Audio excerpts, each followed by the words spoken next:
ತಾಲೂಕಿನ ಎಲ್ಲ ಪತ್ರಿಕಾ ರಂಗದ ಸ್ನೇಹಿತರೆ, ಈಗಾಗಲೇ ತಾವೆಲ್ಲರಿಗೂ ಕೂಡ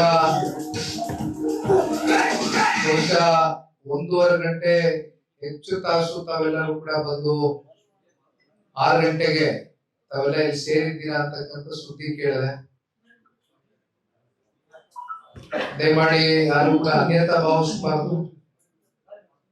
ಹಲವಾರು ದೇವಸ್ಥಾನಗಳಿಗೆ ಹೋಗ್ತಕ್ಕಂಥದ್ದು, ಮಧ್ಯದಲ್ಲಿ ಜನಗಳು ನಮ್ಮನ್ನ ನಿಲ್ಲಿಸಿದಾಗ ಮಾತನಾಡ್ತಕ್ಕಂಥದ್ದು ಸ್ವಲ್ಪ ಹೊತ್ತು ಕಳೆದೋಗಿದೆ.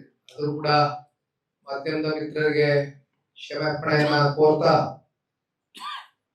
ಇವತ್ತಿನ ಪತ್ರಿಕಾಗೋಷ್ಠಿ ತಮ್ಮೆಲ್ಲರಿಗೂ ಗೊತ್ತಿದೆ, ಇಡೀ ರಾಜ್ಯದಲ್ಲಿ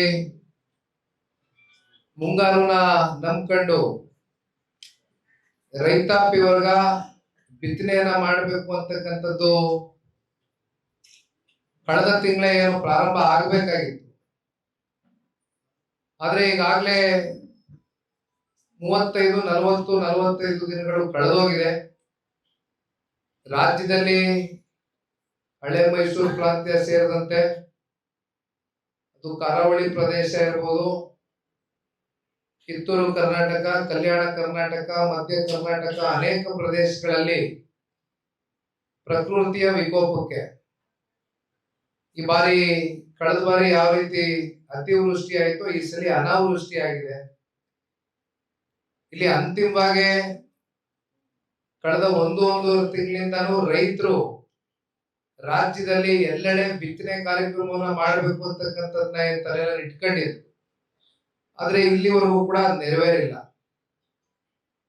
ಬಹುಶಃ ತಮ್ಗೆ ಗೊತ್ತಿದೆ, ವಿಜಯಪುರ ಜಿಲ್ಲೆ ಹಾಗೂ ಬಾಗಲಕೋಟೆ ಜಿಲ್ಲೆ, ನಾಳೆ ಹೋಗ್ತಾ ಇದ್ದೇನೆ. ಇವತ್ತು ವಿಜಯಪುರ ಜಿಲ್ಲೆಯಲ್ಲಿ ಬೆಳಗ್ಗೆ ಇಂಡಿಗೆ ಹೋಗಿದ್ದೆ, ಈಗ ಬಸವನ ಬಾಗೇವಾಡಿನಲ್ಲಿ ಅನೇಕ ರೈತಾಪಿ ವರ್ಗದ ಕೃಷಿ ವಲಯಕ್ಕೆ ಭೇಟಿಯನ್ನು ಕೊಟ್ಟು ಬಂದಿದ್ದೇವೆ.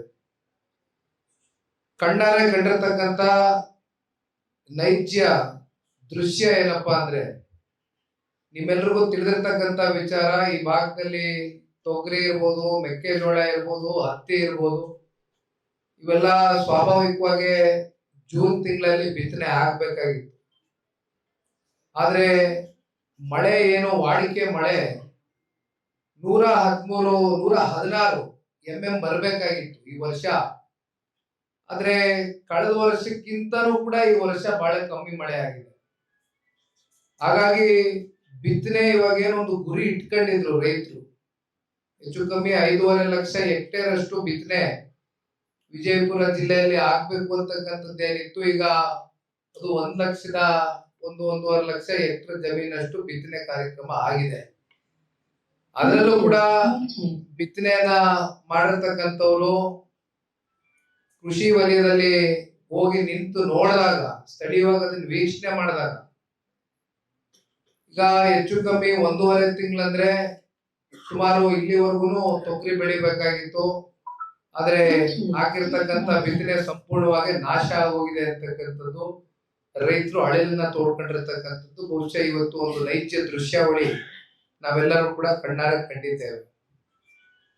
ಇದರ ಮಧ್ಯೆ ಕೇಂದ್ರದ ಸಚಿವರು ಸನ್ಮಾನ್ಯ ಕುಮಾರಣ್ಣ ಅವರು ಕಳೆದ ವಾರದ ಹಿಂದೆ ನಮ್ಮ JDLP ನಾಯಕರು ಬಾಬಣ್ಣ ಅವರು, ಕೋರ್ ಕಮಿಟಿ ಅಧ್ಯಕ್ಷರು ಕೃಷ್ಣಾರೆಡ್ಡಿ ಸಾಹೇಬರು, ಜೊತೆಯಲ್ಲಿ ವಿಜಯಪುರ ಜಿಲ್ಲೆಯ ಎಲ್ಲ ಹಾಲಿ ಮತ್ತೆ ಮಾಜಿ ಶಾಸಕರು ಕಳೆದ ಸಾರ್ವತ್ರಿಕ ಚುನಾವಣೆಯಲ್ಲಿ ಅಭ್ಯರ್ಥಿಗಳಾಗಿ ಸ್ಪರ್ಧಿಗಳಾದಂಥವ್ರು, ನಾವೆಲ್ಲರೂ ಕೂಡ ಇವತ್ತು ಒಂದು ತಂಡವಾಗಿ ಹೋಗಿ ಒಂದು ಅಧ್ಯಯನವನ್ನ ಮಾಡಬೇಕು. ಇದನ್ನ ಸತ್ಯಾಸತ್ಯತೆ ಏನಿದೆ ಒಂದು ವರದಿಯನ್ನ ಗ್ರಹಿಕೆ ಮಾಡಿ ಆ ಒಂದು ರಿಪೋರ್ಟ್ ಅನ್ನ ಕೇಂದ್ರದ ಸಚಿವರು ಮಾನ್ಯ ಕುಮಾರಣ್ಣ ಅವರ ಗಮನಕ್ಕೆ ತಗೊಂಡು ಬಂದು ಅಲ್ಲಿಂದ ರಾಜ್ಯಪಾಲರಿಗೆ ಒಂದು ರಿಪೋರ್ಟ್ ಅನ್ನ ತೆಗೆದುಕೊಂಡು ಹೋಗಿ ಕೊಡಬೇಕು, ಅವರ ಗಮನವನ್ನ ಸೆಳಿಬೇಕು ಅಂತಕ್ಕಂಥ ಒಂದು ನಿರ್ಧಾರವನ್ನ ಜನತಾದಳ ಪಕ್ಷ ಮಾಡಿದೆ. ಅಷ್ಟೇ ಅಲ್ಲ, ಅಧಿವೇಶನ ಕೂಡ ಮುಂದಿನ ತಿಂಗಳು 6ನೇ ತಾರೀಕಿಂದ ಪ್ರಾರಂಭ ಆಗ್ತಾ ಇದೆ. ಅಧಿವೇಶನದಲ್ಲೂ ಅಷ್ಟೇ ಇವತ್ತು JDLP ನಾಯಕರು ನನ್ನ ಪಕ್ಕದಲ್ಲೇ ಕೂತಿದ್ದಾರೆ. ಅತ್ಯಂತ ಗಟ್ಟಿ ಧ್ವನಿಯಿಂದ ರೈತರಿಗೆ ಇವತ್ತೇನು ಪರಿಹಾರಗಳು, ಪ್ರತಿ ಎಕರೆಗೆ 25,000 ಅಷ್ಟು ಪರಿಹಾರವನ್ನ ಕಲ್ಪಿಸ್ಕೊಡ್ಬೇಕು ಅಂತಕ್ಕಂಥ ಒಂದು ಆಗ್ರಹವನ್ನ ಇವತ್ತು ಬೆಳಗಿನಿಂದ ಮಾಧ್ಯಮದ ಮಿತ್ರರ ಮುಂದೆಗಡೆ ನಾವು ಮಾತನಾಡಿದ್ದೇವೆ. ಬಹುಶಃ ಹಲವಾರು ಜನ ಇದರಲ್ಲಿ ಮಧ್ಯದಲ್ಲಿ ರೈತರುಗಳು ಹೇಳಿದಂತದ್ದು, ನಮ್ಮ ಸ್ವಂತ ಜಮೀನ್ ಇಲ್ಲದೆ ಇರ್ತಕ್ಕಂಥವ್ರು ಗುತ್ತಿಗೆಗೆ ನಾವು ಜಮೀನನ್ನ ಏನ್ ತಗೊಂಡಿದೀವಿ, ನಮಗೆಲ್ಲ ಇದು ಸಂಪೂರ್ಣವಾಗಿ ಲಾಸ್ ಆಗ್ತದೆ, ನಾವೇನ್ ಮಾಡ್ಬೇಕು ಅಂತಕ್ಕಂಥ ಪ್ರಶ್ನೆನೂ ಕೂಡ ಕೇಳಿದ್ದು. ಈ ರೀತಿ ಇವತ್ತು ನೋಡಿದ್ರೆ 20-25 ಸಾವಿರ ಈಗಾಗ್ಲೇ ಬಿತ್ತನೆ ಹಾಕಿರ್ತಕ್ಕಂಥದ್ದು, ಬೀಜಗಳು, ಗೊಬ್ಬರಗಳು ಇವೆಲ್ಲ ಹೋಗಿ ನೀವು ಖರೀದಿ ಮಾಡ್ಕೊಂಡ್ ಬಂದಿದ್ದೀರಿ, ಅದಕ್ಕೆ ಸಾಲ ಮಾಡಿದ್ದೀರಿ. ಆ ಸಾಲವನ್ನ ತೀರಿಸ್ತಕ್ಕಂಥದ್ದು ಒಂದು ಭಾಗ.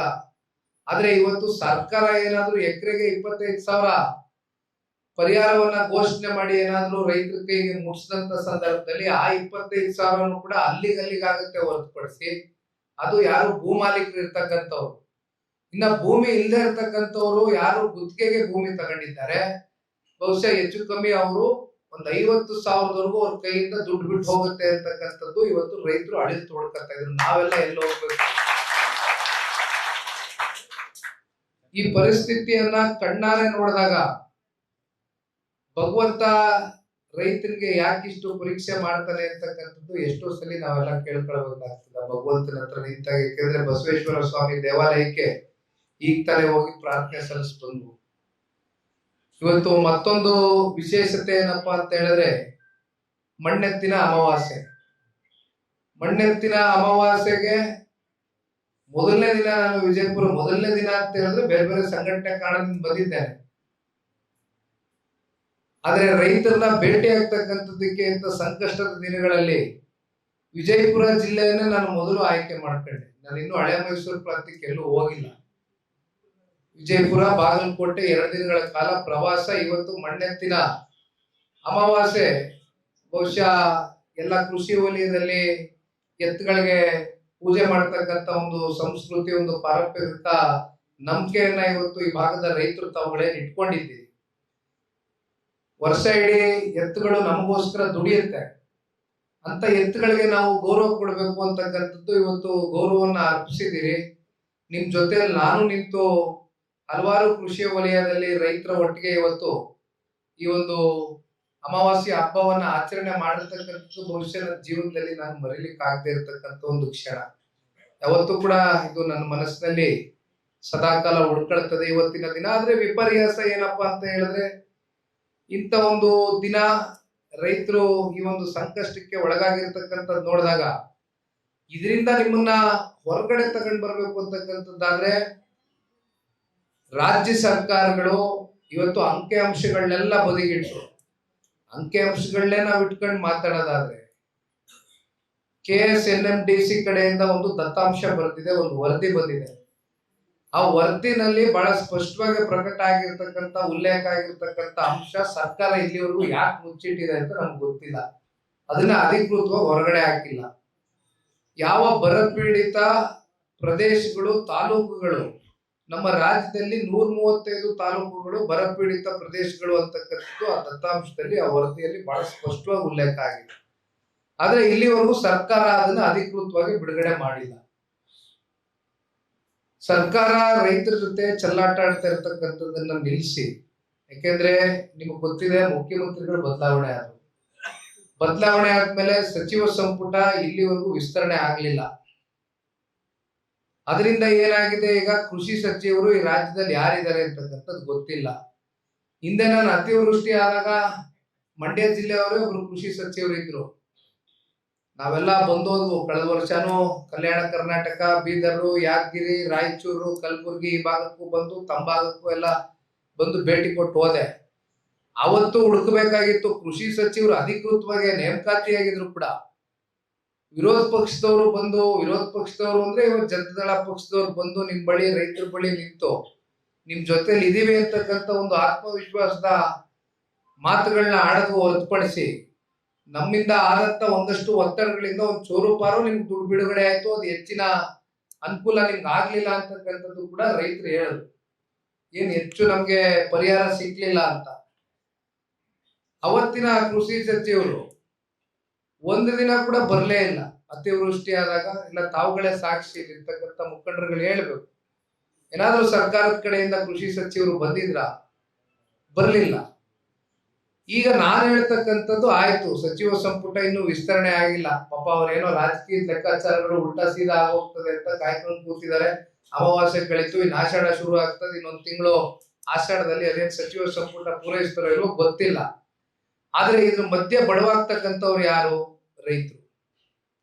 ಜಿಲ್ಲಾ ಉಸ್ತುವಾರಿ ಮಂತ್ರಿಗಳಾದ್ರೂ ಸಹ ಬಂದು ಅಥವಾ ಚುನಾಯಿತ ಪ್ರತಿನಿಧಿಗಳು ಇಲ್ಲಿ ಇರ್ತಕ್ಕಂಥ ಶಾಸಕರನ್ನ ಜನ ಏನ್ ಆಯ್ಕೆ ಮಾಡಿ ವಿಧಾನಸೌಧ ಮೆಟ್ಲು ಹತ್ಸಿದ್ದಾರೆ, ಅಂತವ್ರು ಕೂಡ ಇಲ್ಲಿಗೆ ತಿರುಗಿ ನೋಡ್ಲಿಲ್ಲ.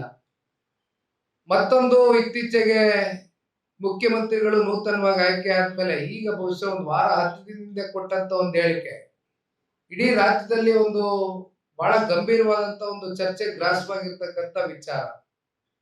ಜಲಾಶಯಗಳಲ್ಲಿ ನೀರಿಲ್ಲ, ಯಾರು ಕೂಡ ಬಿತ್ತನೆ ಮಾಡಕ್ ಹೋಗಬೇಡಿ ಅನ್ನೋದನ್ನ ರಾಜ್ಯದ ಮುಖ್ಯಮಂತ್ರಿಗಳು ಮಾಧ್ಯಮದ ಮೂಲಕ ಹೇಳ್ತಾರೆ. ಅಂದ್ರೆ ಬಹುಶಃ ರಾಜ್ಯ ರಾಜಕಾರಣದ ಇತಿಹಾಸದಲ್ಲಿ ಬಹಳಷ್ಟು ನಾಯಕರುಗಳು ಹಲವಾರು ಪಕ್ಷಗಳಿಂದ ಮುಖ್ಯಮಂತ್ರಿಗಳಾಗಿರ್ತಕ್ಕಂಥದ್ದು ಒಂದು ಇತಿಹಾಸ ಇದೆ ಕರ್ನಾಟಕ ರಾಜ್ಯಕ್ಕೆ.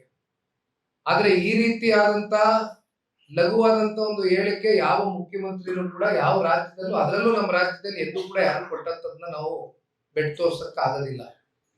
ಅಷ್ಟು ಲಘುವಾಗಿ ಪರಿಗಣನೆ ಮಾಡ್ತಾರೆ. ಇನ್ನೊಂದ್ ಕಡೆ ನೋಡ್ತೇವೆ, ಇವತ್ತು ಗೋಶಾಲೆಗಳನ್ನ ತೆರಿಬೇಕು, ನಮ್ಗೆ ಮಾವುಗಳು ಸಂಗ್ರಹಣ ಆಗ್ತಾ ಇಲ್ಲ, ಹಾಗಾಗಿ ನಾವು ಕೊನೆಗೆ ಏನಾಗ್ತಾ ಇದೆ, ರೈತರುಗಳು ಮತ್ತೆ ಮೇವುಗಳಿಲ್ದೆ ಇರತಕ್ಕಂತ ಹಿನ್ನೆಲೆಯಲ್ಲಿ ಡಾಕ್ಟರ್ ಮನಮೋಹನ್ ಸಿಂಗ್ ಅವರು ಪ್ರಧಾನ ಮಂತ್ರಿಗಳಾಗಿ ಮಾಡಿದಂತ ಆಕ್ಟ್ ಕಾಂಗ್ರೆಸ್ನವ್ರೆ ಮಾಡಿದ್ದಲ್ವಾ ಅದನ್ನ. ಆ ಆಕ್ಟಿನ ಅಡಿಯಲ್ಲಿ ಮಾಡಿದ್ರೆ ಆ ಆಕ್ಟ್ ಅಲ್ಲಿ ಬಹಳ ಸ್ಪಷ್ಟವಾಗಿ ಹೇಳುತ್ತೆ, ಮಿನಿಮಮ್ 80% ಜನ ರೈತರು ಒಪ್ಪಿಗೆ ಪಡ್ಕೋಬೇಕು ಅಂತ. ಇದು ಮಾಡಿರ್ತಕ್ಕಂಥದ್ದು ಕೂಡ ಆಕ್ಟ್ ಅಲ್ಲಿ, ಅಂದ್ರೆ ಸೋಷಿಯಲ್ ಇಂಪ್ಯಾಕ್ಟ್ ಸರ್ವೆ ಆಗಿಲ್ಲ, ಎನ್ವಿರಾನ್ಮೆಂಟಲ್ ಇಂಪ್ಯಾಕ್ಟ್ ಸರ್ವೆ ಆಗಿಲ್ಲ, ಜೊತೆಲಿ ಕನ್ಸೆಂಟ್ ಕೂಡ ಇವರೇನು 80-90 ಅಂತ ಇದ್ದಾರೆ. 95% ಜನ ನಂಬಾದ. ನಾನು ಹೇಳ್ತೇನೆ, ನಾವು ಕಣ್ಣಾರೆ ಪಾದಯಾತ್ರೆ ಮಾಡಿದಾಗ ನಾವು ಜನಗಳ ಹತ್ರದಲ್ಲಿ ಭೇಟಿ ಮಾಡಿ ಮಾತಾಡ್ಸಿರ್ತಕ್ಕಂಥದ್ದು. ಈಗಲೂ ಬೇಕಾದ್ರೆ ಒಂದು ಅದಾಲತ್ ಅಂತಕ್ಕಂಥದ್ದು ಮಾಡೋಣ, ಒಂದು ಕಾರ್ಯಕ್ರಮ, ರೈತರ ಅದಾಲತ್ನ ಮಾಡ್ತೇನೆ ಮುಂದಿನ ದಿನಗಳಲ್ಲಿ. ಬರ್ಲಿ ಜನ, ಎಷ್ಟು ಈಗ 26 ಗ್ರಾಮ ಅಷ್ಟೇ, 2 ಪಂಚಾಯತಿ, 9 ರೆವಿನ್ಯೂ ಗ್ರಾಮಗಳು. ಬರ್ಲಿ ಜನ, ಎಷ್ಟು ಜನ ಒಪ್ಪಿಗೆ ಸಲ್ಲಿಸಿದ್ದಾರೆ, ಎಷ್ಟು ಜನ ಈ ಪ್ರಾಜೆಕ್ಟ್ ವಿರುದ್ಧವಾಗಿದ್ದಾರೆ, ಎಷ್ಟು ಜನ ಭೂಮಿ ಕೊಡೋದಕ್ಕೆ ಸಿದ್ಧ ಇಲ್ಲ ಅಂತಕ್ಕಂಥದ್ದು ಸ್ಪಷ್ಟ ಆಗುತ್ತೆ. ಇಲ್ಲ ಅಂದ್ರೆ ಸರ್ಕಾರ ಪಬ್ಲಿಕ್ ಡೊಮೇನ್ ಡಾಕ್ಯುಮೆಂಟ್ ಬಿಡುಗಡೆ ಮಾಡಬೇಕು.